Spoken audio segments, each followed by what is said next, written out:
Welcome, another episode, Dr. James Beckett, Sports Card Insight. This is another small episode. I just realized if I'm going to do Bill Mazeroski, I ought to do Joe Morgan.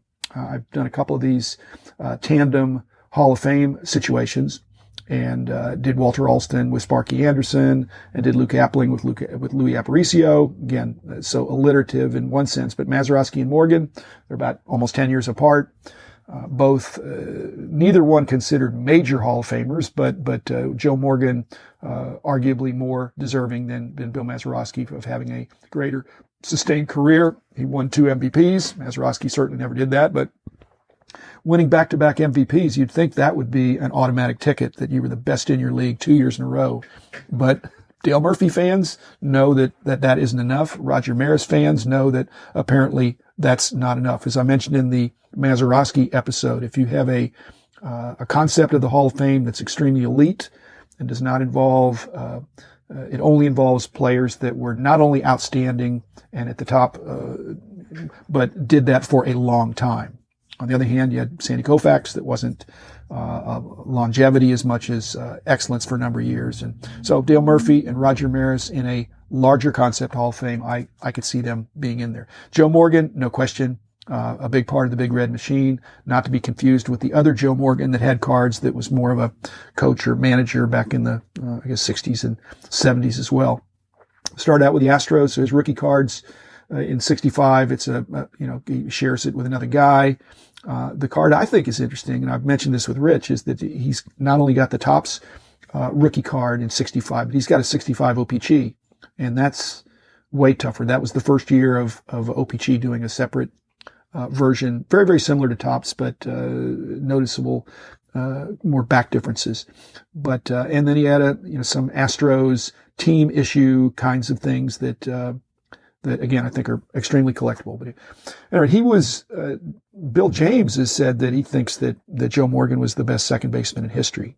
And again, if you look at the analytics, not just actually. Don't look at batting average. The people that are panning Bill Mazeroski for having a lifetime batting average of 260, Joe Morgan has a lifetime batting average of 271.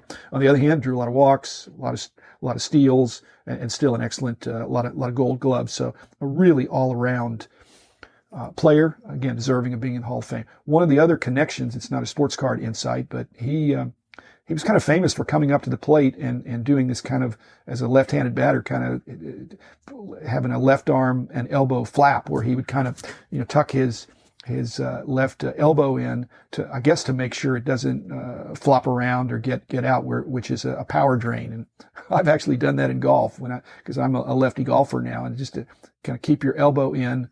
I'm not hitting any home runs, but again, you don't get much power if your elbow is flying out there. The biggest issue about Joe Morgan that affects our industry, our hobby, is that he is now the vice chairman of the board of directors of the Hall of Fame and is extremely influential as to who gets in the Hall of Fame from these Veterans Committee and other types of after somebody's not on the ballot. Or moves off the ballot, and the inactive non-players and things like that. He is extremely influential, and he's been very vociferous in his opposition to the PED players that have been associated or admitted or suspected. And that, if you go back and listen to one of my what if episodes, I think that's going to come to a head at some point. You might listen to that again. But the PEDs, if they become undetectable, then people are going to find out that a whole bunch of other people have been had inflated statistics. And so, but again, Joe Morgan has had a really tough line against the those who again, he should be innocent until proven guilty. But I think he's actually having been in the locker room. I think he has his own presumption, and I'm not going to say he's 100% right, but. Again, like I said, he is one of the key guys keeping those guys out of the Hall of Fame, and that's his prerogative in the position that he's in.